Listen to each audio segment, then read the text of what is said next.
Hello friends, myself Krishna Lohan and welcome to at my channel. Friends, today we are going to read about the lesson number 8, When You Are Old. You can see here the poet name is W.B. Yeats. Today we are going to elaborate this lesson summary. So you have to watch this video till the end. Okay, I'm written this summary for you. We are going to understand about this lesson summary the ideas of W.B. Yeats, who has written this poem on her beloved.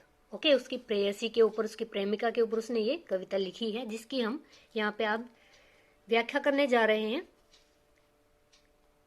When you are old, the name of the poem. When you are old, the name of the poem is one of the famous poem of Yeats.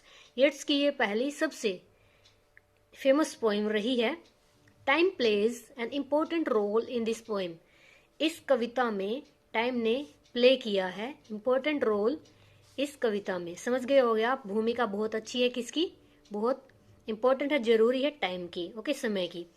This poem has beautifully portrayed the passing of time. इस कविता ने portrayed किया है बहुत सुंदरता से, यानी चित्रित किया है बहुत ही सुंदरता से समय के गुजरने का, समय के प्रवाह को बोल सकते हो आप इस कविता में. In this poem there is contrast between the time of youth and time of old age. यहाँ पर बहुत ही अच्छा कॉन्ट्रास्ट है, यानी कि बहुत ही अच्छा कॉन्ट्रास्ट दिखाया है. किस किस के बीच में दिखाया गया है? टाइम ऑफ यूथ यानी जवानों के, नवयुवकों के समय के, और बूढ़ों के समय में, एल्डर जो होते हैं हमारे, उनके समय के बीच में बहुत ही अच्छा कॉन्ट्रास्ट दिखाया इस पोएम ने. At first the poet describes the time of youth. सबसे पहले वो किसका टाइम जो है बताता है? यूथ का, क्योंकि पहले क्या आता है? यूथ ही आता है. At the time his beloved was beautiful, यानी वो यूथ के समय की बात कर रहा है, तो उसमें उसने यहाँ सबसे पहले जिक्र किसका किया है, किसको डिस्क्राइब किया है? अपनी जो बिलव्ड है, अपनी प्रेमिका है, उसकी सुंदरता के बारे में बताता है वो, कि जब वो जवान थी तो वो कितनी खूबसूरत थी, या क्या क्या उसके अंदर जो है गुण थे. Okay, at the time his beloved was beautiful, यानी उस समय की बात करता है यहाँ पे जो पोइट है, जब उसकी प्रेयसी जो थी क्या थी? सुंदर थी. She was full of grace and charm, यानी कि उसकी अपनी ही ग्रेस और उसका अपना ही चार्म था. बहुत ही सुंदर थी वो.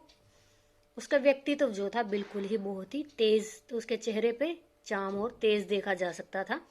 तो यहाँ पे जो कवि है वो अपनी प्रेमिका के बारे में डिस्क्राइब करता है. फिर आगे देखते हैं उसने और इसके बारे में क्या कहा है.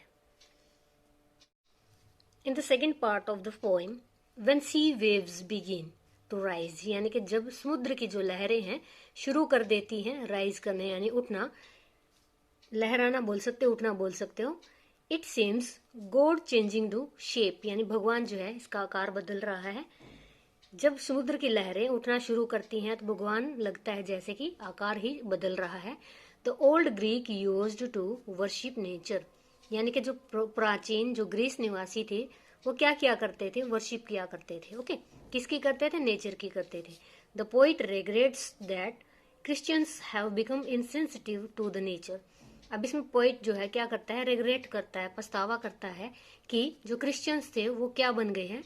क्या बन गए हैं? इनसेंसिटिव, बिल्कुल ही अमानवीय बन गए. किसके प्रति बने हैं? नेचर के प्रति. दे हैव बिकम टोटली, वो अब क्या बन गए? पूरी तरह से मटेरियलिस्टिक, भौतिकवादी बन गए हैं. The poet wants to be a pagan. अब जो पोइट है वो क्या बनना चाहता है? एक साधु बनना चाहता है.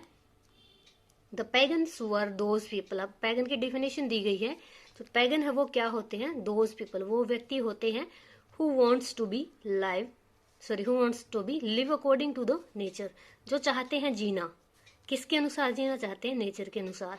दे वर्शिप द नेचर, वो पूजा करते हैं, किसकी करते हैं? नेचर की करते हैं.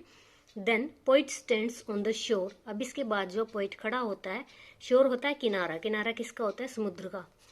ठीक है, वहां पे खड़ा होता है वो समुद्र के किनारे. He might also see the old sea god, यानी शायद उसने देखा हो या उसने अनुभव किया हो कि जो पुराना भगवान था समुद्र का, ट्रीटोन नाम का, वो ब्लोइंग दिस कॉन्च, यानी कि जो उसके हाथ में कॉन्च है उसको क्या कर रहा है? वो लहरा रहा है. यानी उसने देखा प्रकृति का जो रूप है उसके बारे में उसने अपने बिलव्ड के थ्रू बताया है।